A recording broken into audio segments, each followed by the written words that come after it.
399 yuan per device, boast even higher hardware specifications. At this price point, it should be unrivaled among all demo units, no question. A normal small tablet or phone with these specifications would cost significantly more. Let's check the hardware specs. It uses the Tiger T620 CPU, an overclocked T618 with a minor GPU upgrade. Compared to the Snapdragon 662, its benchmark score is 20% plus higher, with similar heat and power.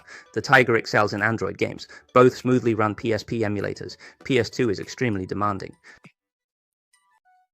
The streaming decoding on both is pretty bad. The memory is 6 plus 128, which is also higher than Mummy's. The 5-inch 720p 16:9 screens configuration makes it more suitable for playing Android and PSP games. All in all, getting this hardware for $399 is truly incredible. As a personal gamer, my irresponsible guess is that to achieve this kind of value, which seems to be below cost, might be because of this screen and body with 3 narrow bezels and the widest bezel on the right. Doesn't it look a lot like a certain digital device? Feel free to discuss. Anyway, getting this hardware at this price is awesome. As you can see in the video, the 16:9 720p screen is more suitable for playing Android mobile games than retro handhelds. A device like this for 300 or 400 yuan.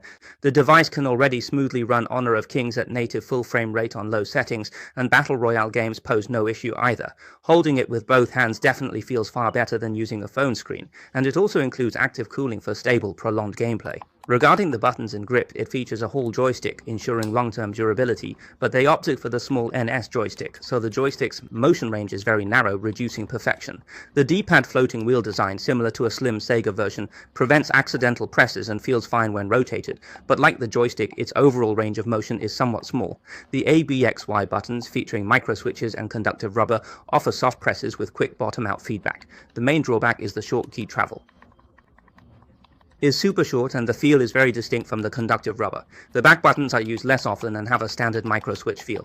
The overall evaluation is that it's not as good as the full set of controls on Laozhou's machine. If Laozhou's machine gets an 80 to 85 out of 100 for feel, this one is around 70. There's still a lot of room for improvement. The grip experience of the whole machine is quite comfortable, with its wider 5-inch screen offers ample width for a comfortable two-hand grip. With balanced weight and no tipping, the center of gravity is perfectly in your palm.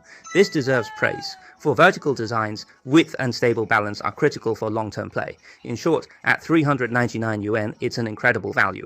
The last vertical design with comparable performance was Laozhou's RG405, and its initial launch price was 1,000 yuan. With a T618 and 4 plus 128 gigabytes, you can see how this one's a price killer.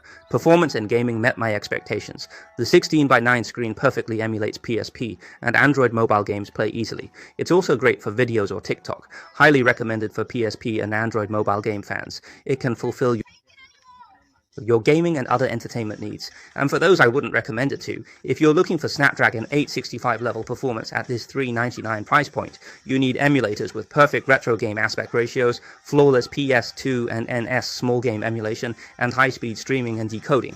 You must clearly recognize that to achieve this, you need to reach 1,000 yuan price level. Of course, as a high-value machine, it still has many areas for improvement. Firstly, the surface finish of the outer shell's mold isn't fine enough, and the mold's injection points are quite noticeable. The black plastic lacks purity, resembling RGB 30 material.